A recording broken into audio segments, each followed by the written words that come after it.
Snappity snap, printy printy printy, stackity stack stack stack.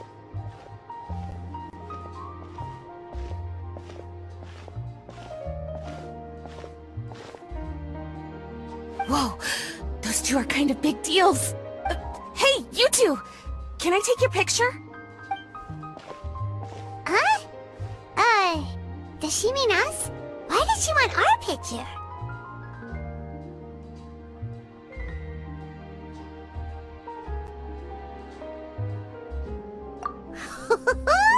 Guess we better get used to the celebrity treatment, huh?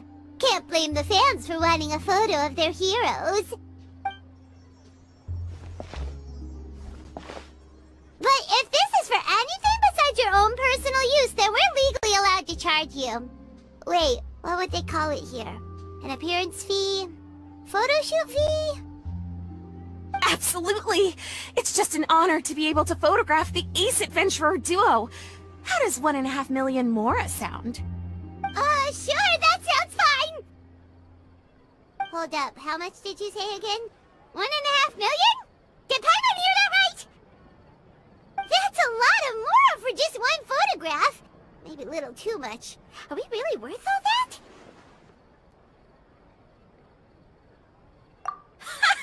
You guys are overreacting! This measly 1.5 mil is just the start. If you're interested in working with me as a photographer, you could potentially be taking home anywhere up to 9 figures. Snap some snaps and stack those stacks. 9 figures? That's... wait. Every 1,000 is 3 figures, plus 1 for the 1, so 1 million, that's 7, plus 2 is 10 million, 100 million. 100 million?! Yeah, this all sounds too crazy even for Paimon to fall for it. What kind of racket are you running here? You planning on flashing a couple of famous faces to con innocent people? Con innocent people? You took the words right out of my mouth. But you got it back to front. My goal here is to rid Teyvat of everyone out there who's trying to con innocent people. Help me out, and there'll be a big bonus in it for you. Whoa, back up a little. Seems you skipped a couple of steps.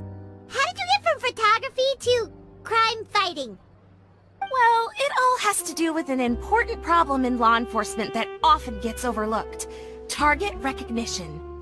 Common sense says that if Gardamex want to fight crime, the first thing they need to do is identify who's a criminal and who isn't, right? But what happens when a Gardamex mistakes an honest citizen for a criminal, or sees someone brandishing a weapon in public but fails to flag them as a potential threat? Then you've got a huge problem. Think of the poor fisherman whose fishing rod gets mistaken for a spear, or the crafty crook who carries around a metal pipe to club his victims with, but dismissed as a regular plumber. Okay, fair enough. You're kind of making sense now. Great. Okay, so let's say I disguise myself as a cat, or a dog, or a finch, or a pigeon, or maybe even a blubber beast, because why the heck not? So I'm walking around the city streets like an escaped amusement park employee, and a Gardamex sees me. How do you think it would respond? Oh, that's cheating! A Gardamex not gonna do anything to some cute little critter. Also, what kind of blubber beast would even want to come to the city anyway? Bingo! Right answer. Gardamex are incapable of registering cats, dogs, finches, pigeons, and, of course, blubber beasts as potential targets. Their image recognition system actually ignores them completely. It is actually fairly logical if you think about it. Removing all the near-zero risk entities from the target database boosts performance in most situations. But here's a quote from a recent report in the Steambird. Several keen-eyed thieves who noticed a flaw in the Gardamex detection systems disguised themselves as blubber beasts during the commission of their crimes. Completely blind to the would-be blubber beasts, the Gardamex made no attempt to intervene in the thefts committed by the gang. Wait, so this actually happened? Okay, that's pretty gutsy, but also kinda horrifying. What if they get bored of petty theft and move on to something even worse? They could get away with anything. Exactly! And that's why we have to fight these criminals in the domain of technology. It's turned into an ongoing tug-of-war between their disguises and our image recognition capabilities. And I, Lapine Pauline, specialist in graph adversarial technology, am determined to do my part towards a crime-free future for Fontaine. Currently, I'm in the process of collecting sample images. Once I have a large enough pool, I'll use that to develop a simple but powerful and highly accurate image recognition algorithm that runs on a small graphical processing module. Any clockwork mecha installed with this module will instantly be able to recognize people wearing disguises and accurately assess the criminal threat they pose. And, if all goes to plan, the Palais Mermonia will jump at the chance to have these installed on every Gardamech in the city. It's the business opportunity of a lifetime!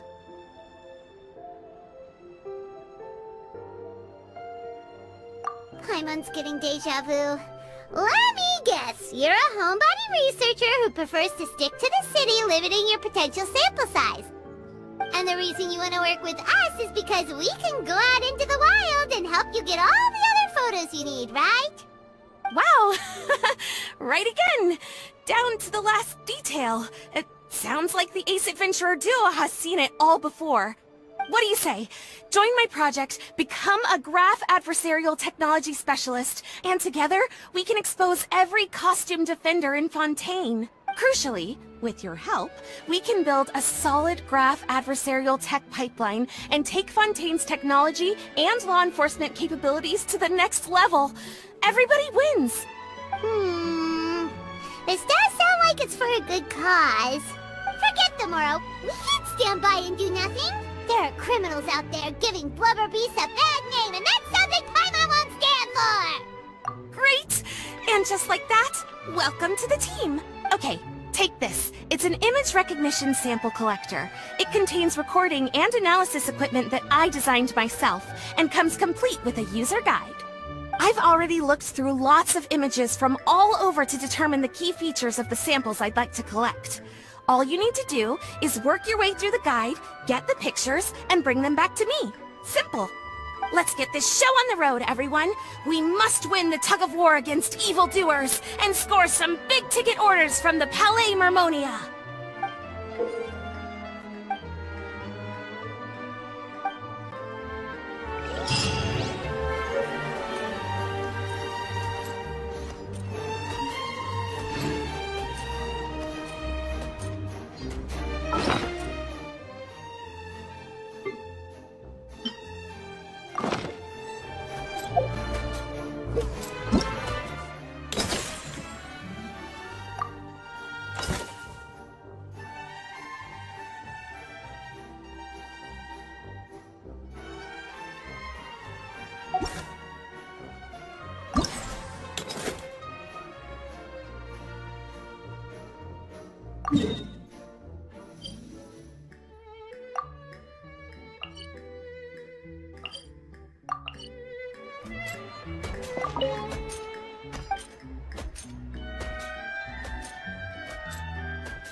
Lapine Pauline. Pretty please with the cherry on top, Charlotte! Journalist extraordinaire! Please tell me you're joking! I read that a gang of criminals tricked the Gardamex by disguising themselves as blubber beasts. It's true, isn't it? It has to be! I've invested all my savings into graph adversarial technology and even taken out a sizable bank loan. I'm begging you like the beggiest beggar in all of begdom. Okay. I need you to calm down a little, Miss Lapine Pauline. I admire your passion for your research, and I don't mean to dash your hopes for those, big-ticket orders. But I'm afraid I'm not joking. The Blubber Beast incident was a short story mailed to us by an anonymous amateur author, written in the style of a true story. Oh, Paimon sees what happened here. Sounds like the report Lapine Pauline read in the Steambird wasn't in the news section after all. Funnily enough, I actually remember being in a meeting where the editing team was debating the potential risk of misleading the public with this story. They even went to Maison Gardiennage for advice. But to our surprise, they fully supported us printing it. They figured that the false intel would be a great way to dupe potential criminals into wearing ridiculous costumes when breaking the law. In truth, Gardamex are extremely sophisticated in their capabilities. They can identify criminals just as reliably as the best human guards, so a crude disguise isn't gonna get you far. If anything, it'll just make you stand out all the more. Since we ran that story, the Maison Gardiennage has made a slew of arrests, including, one phantom blubber beast, a titanic red-crowned finch, and a specter man. So I knew this story had helped out law enforcement, but this is the first time I'm learning of an innocent citizen being deceived by it, and investing so much mora for nothing.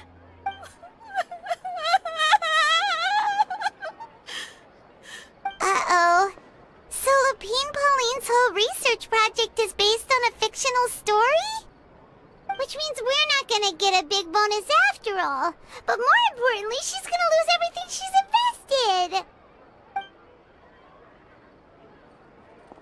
Traveler! Paimon! You're back! I was in the area taking some photos for a story when I got to talking to Miss Lapine Pauline about her research. She told me about your collaboration. She was hoping I could write an article to spread awareness about image recognition technology. She even paid me for the article and gave me one of her prototype devices before I could get a word in. I unfortunately had to dash her hopes, and I'm afraid all your hard work was in vain too. She's desperately trying to find a way to rescue the project and get you the mora you're due. I've tried to let her down gently, but she's finding it all very hard to accept. This is a new situation for us too. It's such a pity. It seems like the author was only trying to make the story interesting, and the Maison Gardiennage only had Fontaine's best interest in mind. Wait, Miss Lapine Pauline, what are you doing? I'm gonna pick a fight with a Gardamek, head to the Opera at Biclez, and get a one-way ticket to the Fortress of Meropide. That way, I won't have to repay my debts. It's the only way I can afford to keep on living. Whoa, there's no need to go that far. I mean, come on, look at you. You wouldn't even dent the Gardamex armor. In all likelihood, they'd only hold you up at the Maison Gardiennage for a few days before letting you out, and then you'd still have to repay your debts. Actually, instead of going into the technicalities of that, how much did you actually invest? How bad can it really be? 270,000 mora. Okay, well, escaping to the Fortress of Meropide over a sum like that seems like a last resort. Surely there must be other options. Not anymore. I used to be an equipment supplier to the Fontaine Research Institute before that blew to pieces, and now I'm just a small-time engineer. I scraped together some savings over the past few years, but I put every last mora into this project, and now I'm left with nothing. It's not just my savings that are gone, it's my whole future as a graph adversarial technology specialist and my dreams of becoming a billionaire one day.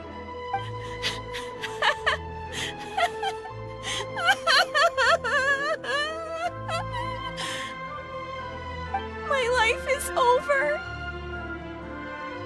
Don't despair, Miss Lapine Pauline. I think I know a way for you to turn this around. This prototype you've given me, the camera lens for image recognition sample collection. It's really quite something. You said you designed it specifically for high-fidelity image capture and analysis, yes? The rapid focal length adjustment is a very useful function in its own right. It's sure to make many journalists' jobs much easier.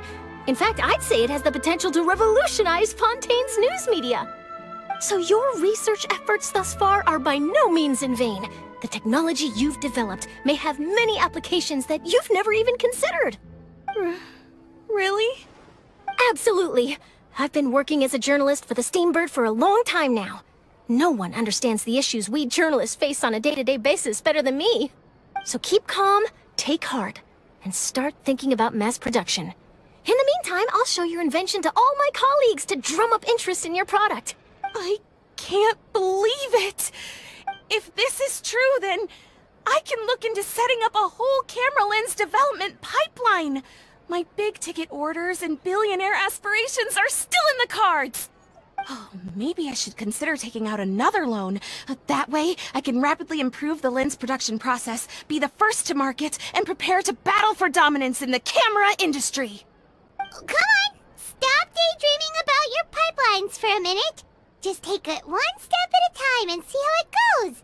There's no sense in putting all your eggs in one basket before things are even off the ground. And I can probably speak to some people I know and license my image recognition device to a workshop to raise some funds. I can't believe I didn't think of this sooner. There's no time to lose. I need to get to work. Early bird gets the worm. Can you believe her? She just ran off. Paimon's pretty sure our advice went in one ear and out the other. It's understandable. When inspiration and passion strike at the same time, it's all too easy to throw yourself headfirst into your work and forget about everyone around you. A lot of journalists are the same way when they're first starting out. But don't you worry. I'm gonna write an article on all this, and I'll be checking in on her regularly. Her research has the potential to benefit the entire journalistic community.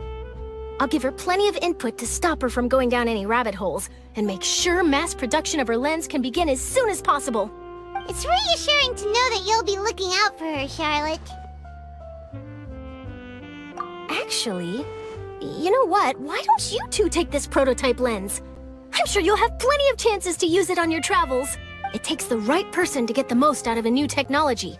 In your hands, it's sure to capture some amazing sights. Thanks a lot, Charlotte.